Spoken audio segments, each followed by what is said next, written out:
if I can have your name. My name is Richard Percy. My name is David MacKay. And I'm Zach Putnam.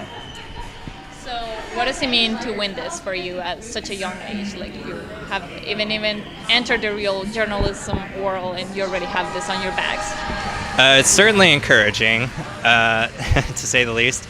And it feels like there's a lot of good work ahead of us. So it's nice to kind of hit the ground running.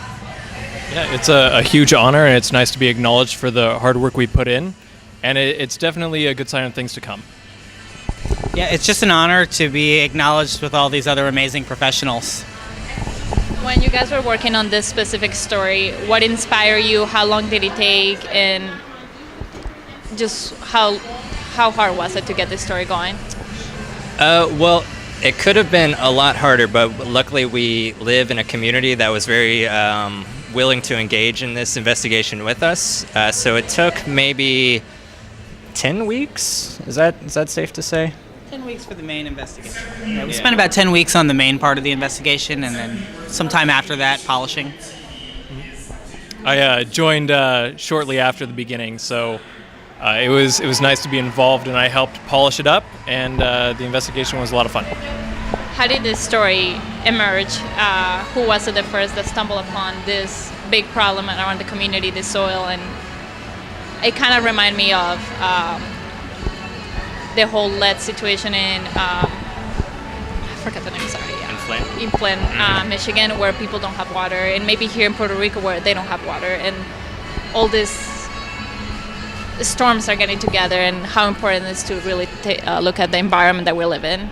Sure, yeah. Well, it first got on our radar because Zach lives very near where the hotspot was located, so came up in the news, and we were looking for a story to chase at that time. So once it came out, we were like, well, it just makes sense for us to look into this. We've got the resources, we've got the time, we've got the drive, so we did it.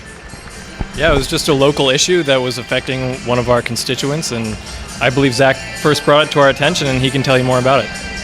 Yeah, when we first saw maps of the lead contamination, my house was actually inside the affected area, so I was immediately personally invested in the story. And last question, how important is journalism today, especially for young people, and keeping in mind that you guys are going to be the next journalists entering the world and telling the news to the people? I think it's crucial, particularly when you think about kind of the mainstream outlets, people are a little bit more wary of those, of the stories that come from them. I think it's very important for documentary filmmakers to step up and find ways to bring these stories in front of people that may not have been receptive to them coming from other outlets. Trust is hugely important because we live in a journalistic landscape where everyone seems to have an agenda, whether it's the news corporation that's reporting or people who are, taking their news from a specific source. So if you have people out there who are doing the legwork to make sure that everything's accurate and unbiased, I think it's very important for the community and for journalism as a whole. I think journalism is more important now than ever before.